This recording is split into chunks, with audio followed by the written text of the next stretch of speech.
It's the Michael Patrick Leahy Show, broadcasting live from downtown Nashville. And now, here's Michael Patrick Leahy. And good morning to the John Fredericks Radio Network. Michael Patrick Leahy here. We are broadcasting live from our studios in downtown Nashville. It is Thursday morning, November 14th, 2024. Well, folks, it's that time of day again. It's time for the Morning Rundown, brought to you by the Glock Store, located right here in Nashville, Tennessee. Glockstore.com. That's where you can buy all of your Glock accessories. And if you live here in town, you can go and buy a gun. You can learn how to shoot a gun at Glockstore.com. All right, here we go. It's the Morning Rundown for Thursday, November 14th, 2024. Number one. Whoa, Trump appointments yesterday. Tulsi Gabbard to head the DNI, the Director of National Intelligence. That's a pretty big gig. I think she's a good pick, and we'll see how that all plays out. Then, heads exploded. Matt Gaetz, named for Attorney General. He is a graduate of William & Mary College of Law, and I think he's practiced a little bit, perhaps not extensively, but he's been a terrific ally for President-elect Trump.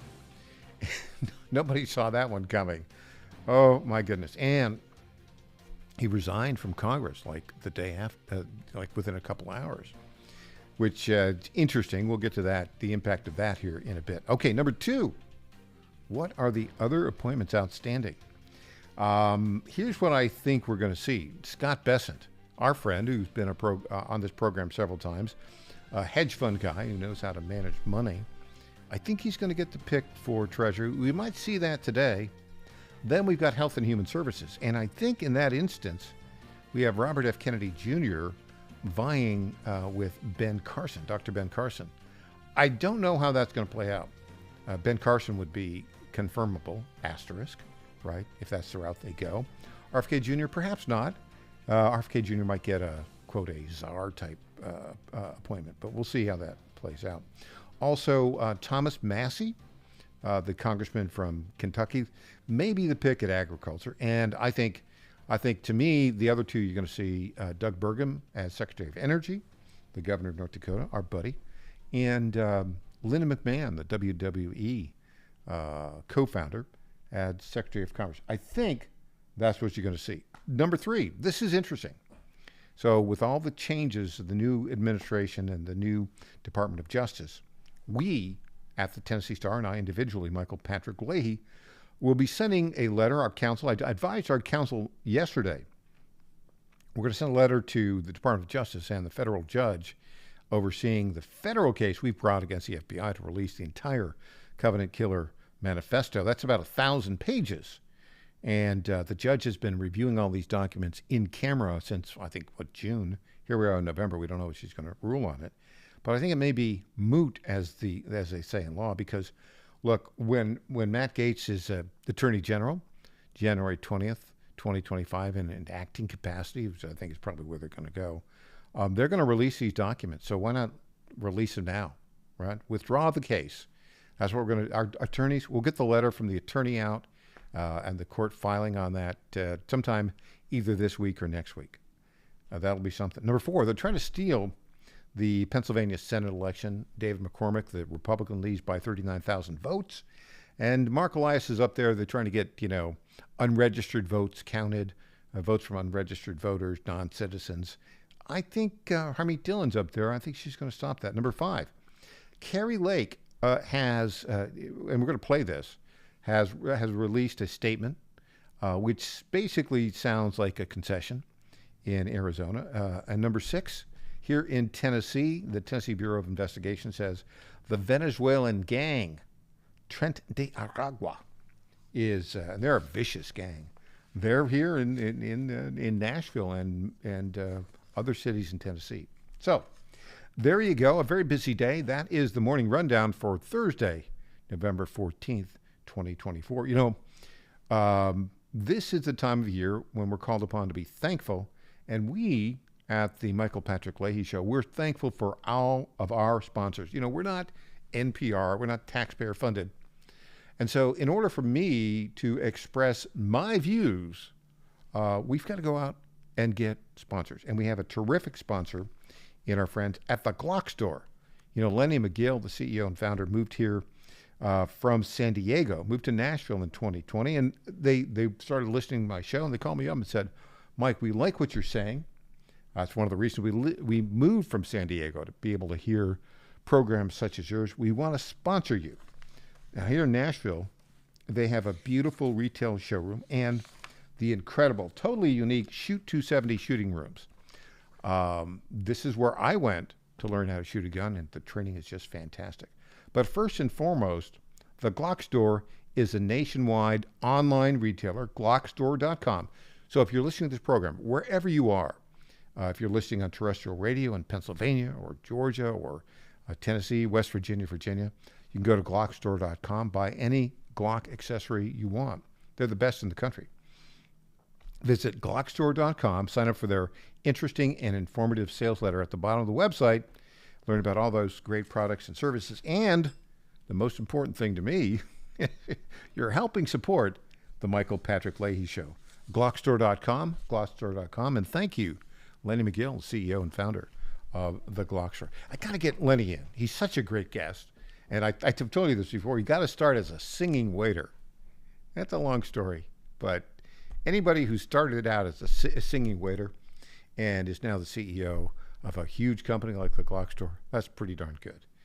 All right, so let's go to some of the stories that we have here, things that we wanted to cover. I want to go back to this bombshell nomination of Matt Gaetz, who, Kevin McCarthy doesn't like him because Matt Gaetz instigated his withdrawal as, his overthrow as Speaker of the House. Kevin McCarthy says he'll never get confirmed. All right. Let's go right to clip 10. I'll go to clip 10. This is one of the reasons why Donald Trump nominated him, because he literally grilled FBI Director Christopher Wray, and it was uncomfortable for Christopher Wray. Here we go. Clip 10. I'm sitting here with my father. I will make certain that between the man sitting next to me and every person he knows and my ability to forever hold a grudge, that you will regret not following my direction. I am sitting here waiting for the call with my father. Sounds like a shakedown, doesn't it, Director? I'm not going to get into commenting on that. You seem deeply uncurious about it, don't you? Almost suspiciously uncurious. Are you protecting the Bidens? Absolutely not. The FBI does not and has no interest in You won't answer the question about whether or not that's a shakedown, and everybody knows why you won't answer it. Because to the millions of people who will see this, they know it is. And your inability to acknowledge that is deeply revealing about you. Boom. Yeah. Steve Bannon also has some words for Christopher Wray and Attorney General Merrick Garland. We'll get this in clip 1. I love this, by the way. Clip 1. What you have done to try to destroy people and go after people, hey, the hunted are becoming the hunters. Now, Matt Gaetz is going to be very even-handed. He's got so much more to do at DOJ, but we have to have a reality check in that you are one of the leaders in the weaponization of government. And you and McCabe, I know you're worried. You can see you're worried. You don't have that big arrogant man when you were there and Trump was all in the docket and the dock, right? You're up there all puffed up on MSNBC. You ain't not so puffed up anymore, bro. Got that worried look. Got that worried look. You got to man up. You see the way I walk into court? You see the way I walk into prison? Spit right in your eye, dude. Got to man up. You better man up, dude. You're one of the instigators. You're one of the ringleaders. There you go. Merrick Garland's going to go to prison. Merrick Garland's going to go to prison. That was specifically at one of Merrick Garland's lapdogs, I think Andrew Weissman. But hey, you got to man up. Spit in their eye when you go to prison. Bannon did it. Can Garland do it? I don't know. Hey, we'll have more of this fun exercise when we get back. I'm Michael Patrick Leahy.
Hey there, this is Lenny McGill, founder and CEO of The Glock Store. As a proud sponsor of this show, you may have heard Michael Patrick Leahy mention us a few times over the past 4 years.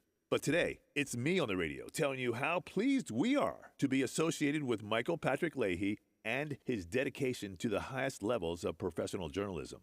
Michael Patrick Leahy has been threatened with jail time in bringing the true facts about that Nashville Covenant shooting to his listening audience. Michael Patrick Leahy, you keep doing what you're doing, and we here at the Glock Store will keep sponsoring your show for the good of Nashville and the entire country.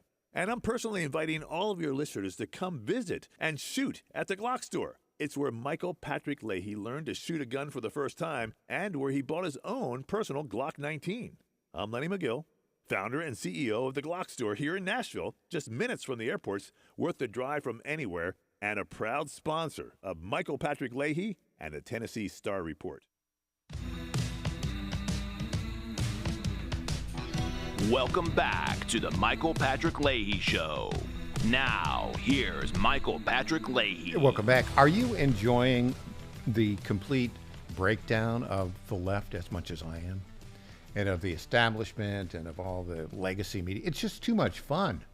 This is actually, for those of you who kind of have a sense of history, this is beyond a generational change. I mean, this is as significant a change, this election of 2024.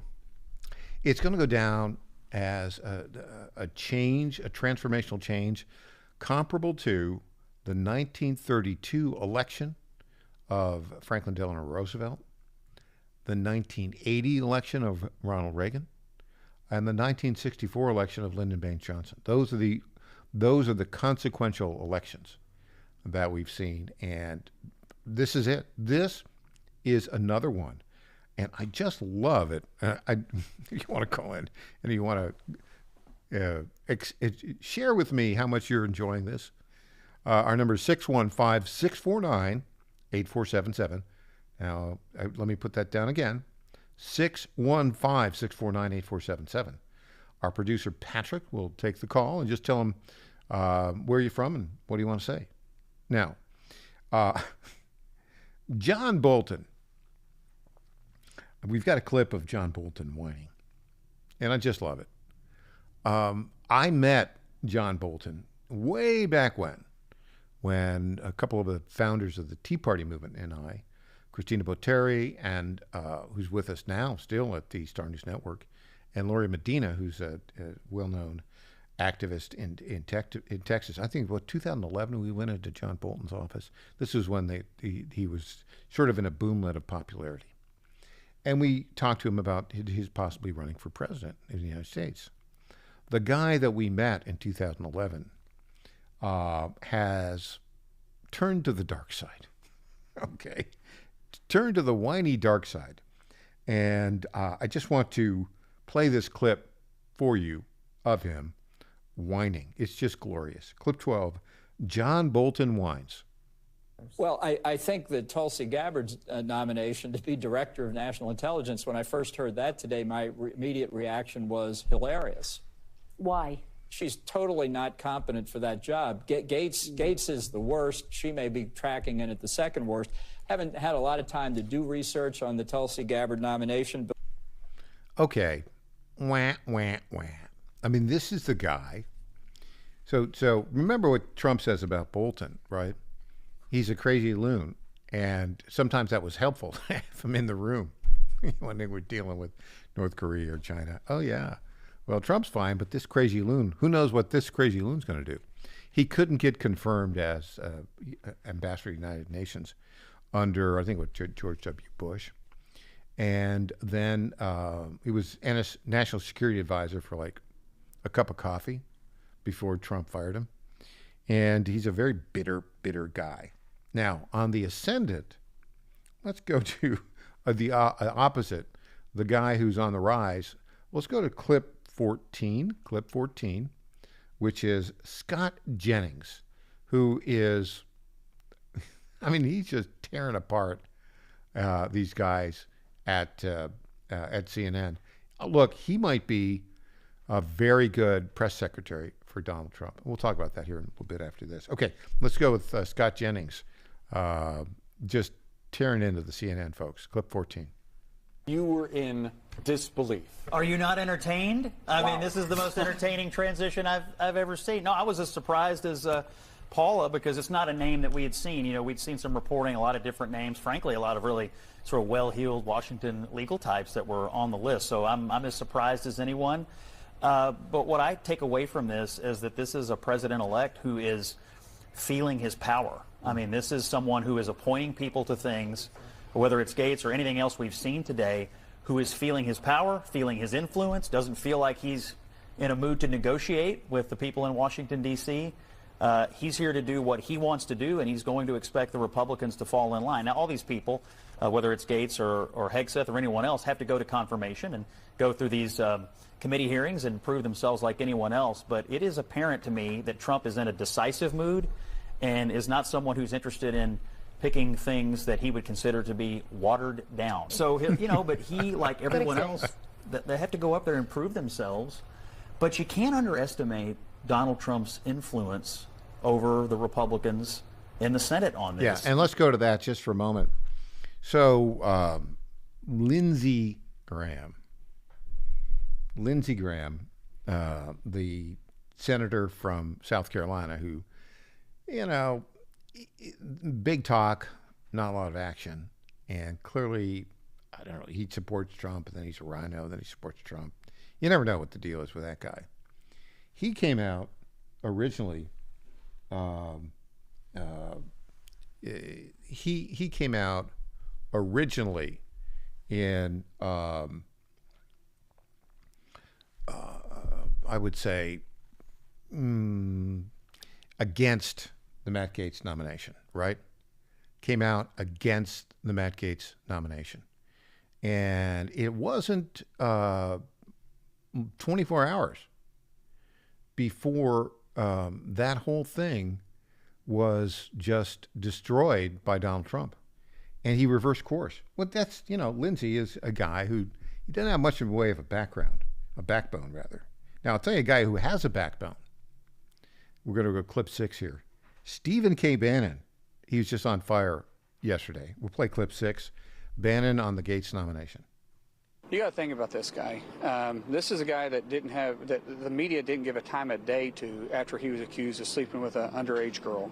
And there's a reason why no one in the conference came and defended him, because we had all seen the videos he was showing on the House floor that all of us had walked away of the girls that he had slept with. He'd brag about how he would crush ED medicine and chase it with an energy drink so he could go all night. This is obviously before he got married.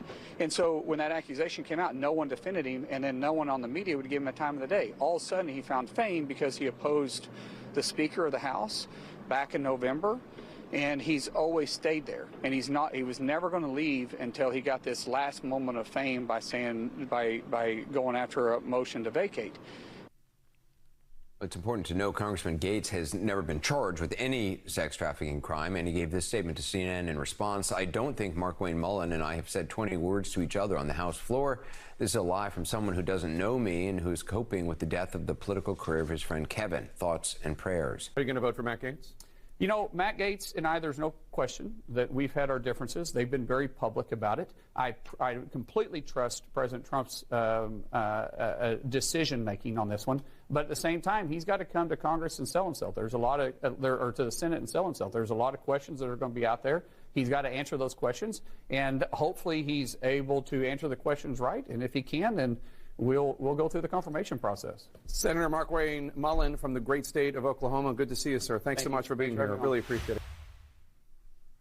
Wow. Wow. Markwayne Mullin, you got to remember, Markwayne Mullin, kung fu fighter from Oklahoma. He was McCarthy's bestie.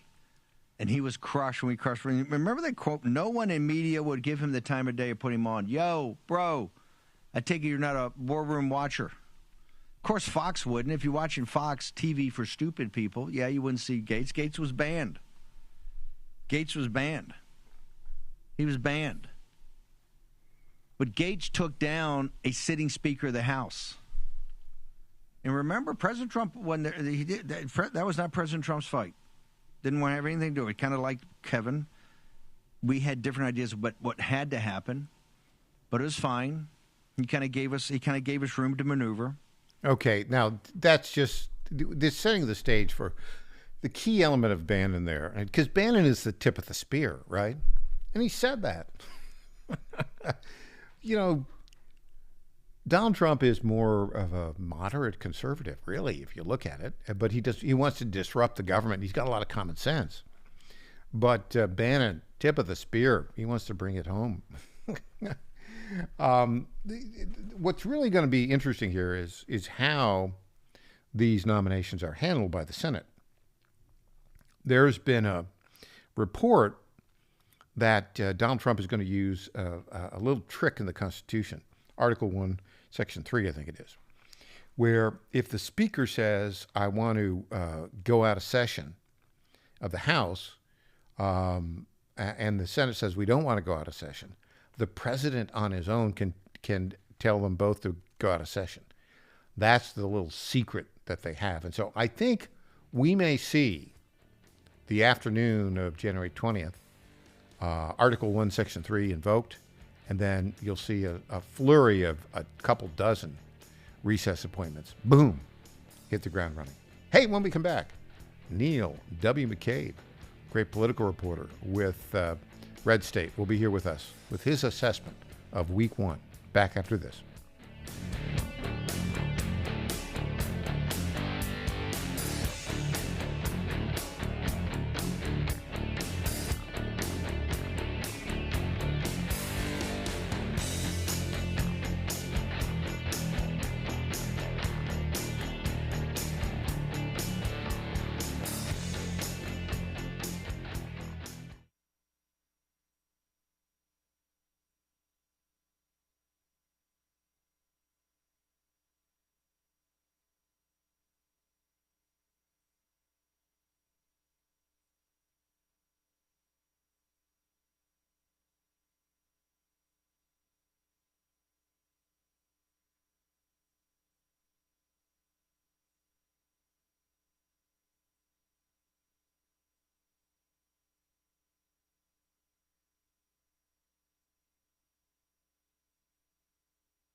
Welcome back to the Michael Patrick Leahy Show. Now, here's Michael Patrick Leahy. And we welcome to our newsmaker line right now the very best political reporter in the country, the great Neil W. McCabe with Red State. Neil, I just got this tweet directly from our buddy Elon Musk. He sent it to me. He sent it to me and about 8 million of his other close friends. John Bolton, who is a staggeringly dumb warmonger, being against someone is a great sign. Gates will be a great attorney general. Your reaction, Neil W. McCabe. Yeah, I think John Bolton has reached his sell-by date. It's, I mean, that old goat. I mean, please. He kind of looks like a goat, doesn't he? He's such a goat, he eats cans. Yeah. What was your reaction when you learned, well, a couple of the big nominations that were surprised? Pete Hegseth, our buddy from here in Middle Tennessee, nominated as, well, like you have a Bronze Star. He has a Bronze Star. He has two. You have one. Right. He battled, he's a combat veteran from Iran, Iraq, served at Gitmo, Major, been in the armed services, Army for like 20 years. He was nominated Secretary of Defense, and then, boom, Matt Gaetz nominated Attorney General. What's your reaction to those two nominations? Well, interesting about Hegseth is he served with the Minnesota National Guard. He may still be in the Minnesota National Guard. And his first deployment, I believe, was the deployment that Tim Walz bugged out of. I think you might be right about that. And so, there's an interesting symmetry there. But Hegseth, if confirmed, will be the first Secretary of Defense to have seen actual firefight combat since Melvin Laird, who is Nixon's Secretary of Defense in the first term. Laird got a Purple Heart while serving in the Navy in the Pacific. During World War II? Was that World War II? World War II. So this is an incredible gap of more than 50 years since you've had a Secretary of Defense who is actually sending lead downrange and having lead sent back at him. And that is a very unique and important distinction. And I think that when we talk about like the lessons learned of the Cuban Missile Crisis, like how was Kennedy able to avoid the institutional pressures that were pushing him towards a nuclear war? It's because he was a lieutenant in the Solomon Islands fighting the Japanese every day, whose PT boat was smashed by a destroyer. After Kennedy was rescued and got the Navy Cross, he went back to the Pacific. He didn't take a staff job. He served out the rest of the war with PT boats. And when these admirals and generals would walk into the Oval Office, he talked to them like he was Lieutenant Kennedy, saying, "Hey, I'm really tired of your brass and your attitude, and all the guys at headquarters who had no idea what I was doing in the Solomon Islands." And I think Hegseth brings that mentality that you need, and we're going to see a lot. The Defense Department, but across the administration, across the federal government, you're going to see the rubber room, which means I can't fire you, but I'm putting you in this office with no phone and no computer, and you just check in 8 hours a day. Well, look, a lot of the senior officials, this is my view, a lot of the senior officials in the Defense Department and in the military are, my view, political brown-nosers who, saw the ability to move up the chain was, to genuflect to DEI, which has had a devastating effect on the effectiveness of our military, also on the morale of our military. And to have a junior level officer come in, well, a major, that's, it's a mid-level officer, I guess, who's had combat experience and won 2 Bronze Stars, that's going to totally upend things. I think it's fantastic. I think it's exactly what the country needs right now. Your thoughts on that, Neil W. McCabe? Yeah, 1,000%. Because typically what happens with the Defense Department, a lot of these agencies, it goes back and forth. Under George W. Bush, I would say that the Pentagon was a fairly conservative, hard-charging, solid, serious place. Mm-hmm. A lot of that had to do with, it wasn't politics. It's because when there's a hot war and people are being killed, you just don't have time for all the hoo-ha-ha. And so the Pentagon never joined the Trump administration. Mm-hmm. James Mattis was sold to Trump as some kind of mad dog, call sign chaos, when he had actually worked with Obama people, even after he was fired by Obama, he worked at foundations and stuff with Obama people. Mm-hmm. He tried to bring Obama people in to be his number 2 and number 3. And so, it was just another problem in the first term, just like, the Justice Department was never brought to heel and Homeland Security was never brought to heel. And so FDA, it's like, so all over the government, you had this revolt against Trump. In a second term, everyone remembers 2-term presidents for like years 7 and 8, right? When the place is spinning like a top, they have all the right people in place and they know what buttons to push and what strings to pull. Every first term is an embarrassing, chaotic disaster. I don't care who it was. And, it's like we can just go through it. Clinton's first term, Obama's first term, scandals, like all sorts of mistakes. But then the second term, you have the chance to really get serious. But really, in a way, that second term, every other time except for Grover Cleveland, the second term is sort of an extension of the first, and you don't really get that pause because you don't have that 75-day break, right? That with the transition. Trump has had 4 years to contemplate, to think about what went wrong, to think about what he'll do better. And also, in those 4 years, he's seen who his friends are, who his enemies are, and he saw the full power. He saw how the Justice Department could be used. He saw how the intelligence agencies could be used. These guys used every possible tool in their tool bag to take down Trump. He smoked them all out. Whereas if Trump was reelected in 2020, we would have no idea what they were capable of, what they were willing to do. Now we've seen the depths of their evil, and now we know. And so they've been exposed, Mike. And I think Trump is absolutely 100% focused on getting his team in there as soon as possible. And look, and he wants his team. So let's go to Matt Gaetz. Right.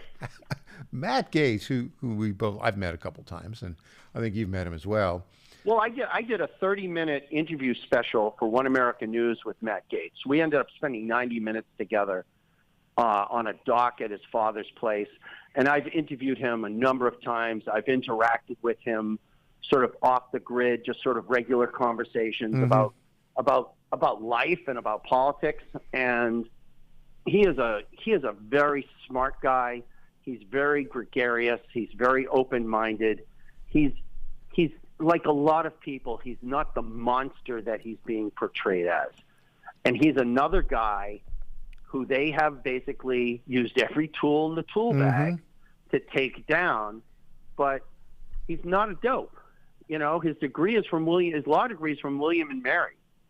And he was brilliant as a state legislator in Florida. In Tallahassee, people still talk about what a great state rep he was. As a congressman, he was very effective. And as Attorney General, he will be exceedingly effective. And if you look at some of these tapes of how he goes after, FBI Director Christopher Wray, how he goes after Merrick Garland, how he goes after some of these people, he is exceedingly prepared. He is very intelligent, and he doesn't accept being blown off. Yeah, he's a bulldog and very, very articulate. Now, Donald Trump will be sworn in as the 47th President of the United States at noon on January 20th, 2025. Here's my question to you. On what day will Matt Gaetz walk into the Department of Justice as either the Attorney General or acting Attorney General? January 20th, noon. He'll be a recess appointment, you think? The deal was cut. The deal was cut. And John Thune, who is horrible, and I know this because I covered him on Capitol Hill when he deliberately torpedoed the National Concealed Carry Reciprocity Bill he was supposed to be leading, and I watched him torpedo it himself because his staffers and the people around him thought it was a bad idea, so he just kind of like torpedoed it. He's also a guy who defeated Tom Daschle, the majority leader of the Senate, the leader of Senate Democrats. I believe he's the only majority leader to be defeated in a general election. Thune took him down because he promised the farmers and ranchers and small business people of South Dakota that he would eliminate the estate tax, which is the number one reason why families have to sell their farms, ranches, and businesses to corporations, because they have to raise the cash to pay the estate tax. The House bill in 2017 had the repeal of the estate tax. Kevin Brady was chairman of Ways and Means. And Thune put it back in. When they went to conference to sort of make sure, to make the Senate bill and the House bill the same language, in that conference, the senators, because of the structure of the conference, senators have an advantage in getting things done. And so Thune put the estate tax back into the 2017 tax bill, which was the whole raison d'etre of his running for Senate in the first place. And after that, I'm through with the guy. Yeah. So, but do you think, will President Trump work with Speaker Johnson like that afternoon of the 20th to invoke Article 1, Section 3? Going back to this, Trump did not weigh in on the majority leader fight, and I believe that was a deal that was cut. That basically Trump said to Thune, if you want, I will stay out if you tell me my people will go through. Because McConnell, Thune, and Cornyn blocked hundreds of Trump appointees in the first term. Exactly. Not the judges, because senators pick the judges. So that's why the judges went through. That's why McConnell was so good on judges, because senators pick judges. The last question, Neil W. McCabe. Which inaugural ball on the evening of January 20th shall I meet you at? Well, I'll probably be at the military ball. I'll stop by that one, and then a couple. Maybe I think Tennessee has one as well, so I'll be there as well. Oh, I think the balls are going to be fantastic. And for people who are concerned or anxious about going to a ball, there's no dancing at these balls. There's no dancing. There's just yakking and imbibing. Hang out. All right, Neil W. McCabe, thanks for joining us. Up next, all right, take care, man. Todd Bensman will join us on the Newsmaker line. Back after this.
Welcome back to the Michael Patrick Leahy Show.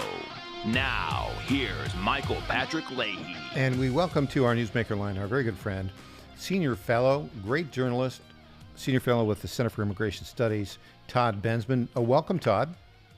Hey, good to be here. Thank you. Thanks so much. Really appreciate you for coming on today. Okay, so we are 1 week and 2 days since the election of Donald Trump as the next president of the United States. Can we get an update as to the, 400,000 or so illegals who were kind of held in southern Mexico until the election outcome? The election's over. It's been a week and 2 days. Where are they now, and what is Mexico doing about it?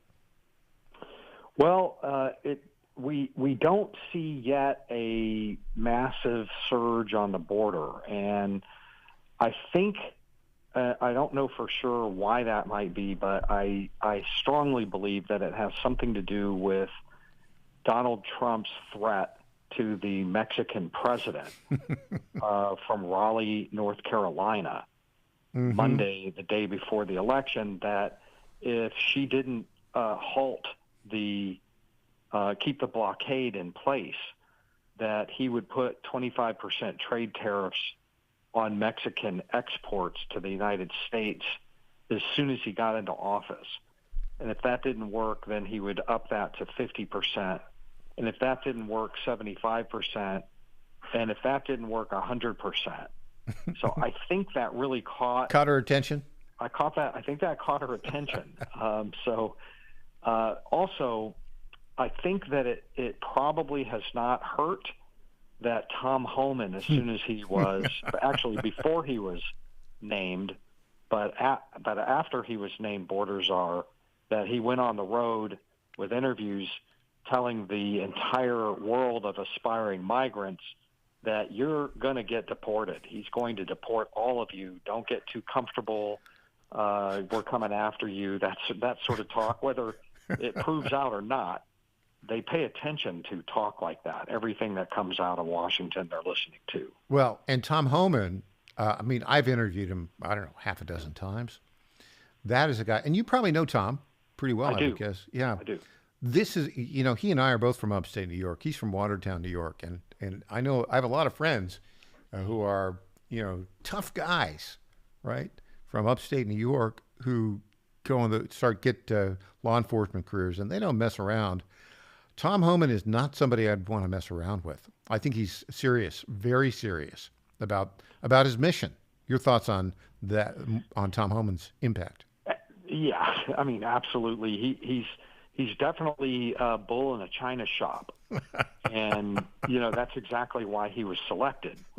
I think Donald Trump wants a bull to smash everything in the china shop right away. And I heard one interview where Homan said something like, I told the president that I could have the border shut down in 120 days, and Trump told me, no, you need to do it in 60. So that sort of thing, that's where we are. And I'm going to just tell you this, I've spent the last 3-4 years with the migrants. I've interviewed thousands of them. I wrote a whole book called Overrun based on their interviews with me. And I can tell you for sure that they listen very closely to every single pronouncement that comes out of Washington, out of people's mouths, like Tom Homan. They heard that loud and clear. That thing is probably still echoing and being played and replayed all over Spanish language media throughout the world, really. So it has an effect, In Trump 1.0, there was a phenomenon that was noticed called the Trump effect, where just his verbiage, just his language about I'm building a big, beautiful border wall, I'm going to shut everything down, you're all doomed, that sort of thing caused an incredibly steep, plummeting decline in border crossings as soon as he entered office. And it didn't last very long, mainly because he got gummed up by litigation. Every one of his policies got gummed up. It went on for months, and pretty soon they noticed that he wasn't really doing anything. The border was still kind of open. So they started coming until he eventually started to win some of those cases. But and got it back under control. So that's really how it works. I mean, pronouncements, words have to be followed by action on the ground, and they're looking for the action. They've all got cell phones. They're all plugged in. They're all watching, what actually happens to the people up trail who push through and test it and everything. So I think Trump 2.0 is going to be more of that. But this time I think it'll be a little bit different because a lot of his policies have already passed the litigation tests. They've been upheld by courts. So they can go right into effect on day one. It's not going to be like it was in 2017 where everything got gummed up. Yeah. What about you? Are you going to go back to Panama, to Mexico, to take a look at what's going on with the migrants? That's the plan. Yeah. I'm going to continue doing what I'm doing. I'm hoping to write a piece soon. I don't have it. I don't think it's there yet. That declares the mass migration crisis emergency that I wrote a whole book about over. Really? That's what I hope. That's what I'm hoping for. Wow. It's not over right now, but what key things have to happen for you to declare I want to see border apprehensions, down in the tens, in the 10 to 20,000 range, and with most of those 10 to 20,000 that get through actually being returned. So that would be kind of a return to norm. Any kind of a return to the pre-balloon. I want to see the balloon emptied of its air. I like that. I like that phrase. Okay, so Todd, where do people reach you, and where can they read all the great work that you do? That's right. I work for the Center for Immigration Studies, CIS.org. So you can find my page there with all my material there. And if you want to sign on with my newsletter and social media, you can find all of that at toddbensman.com. toddbensman.com. Todd, thanks so much, and we really appreciate you coming on so frequently just to give us an update on this very important border crisis issue that I hope you're right. I hope we'll be able to declare it over pretty soon. Thanks for joining us, Todd. Thank you. All right, Todd Bensman, the great Todd Bensman. Well, more when we get back. I'm Michael Patrick Leahy.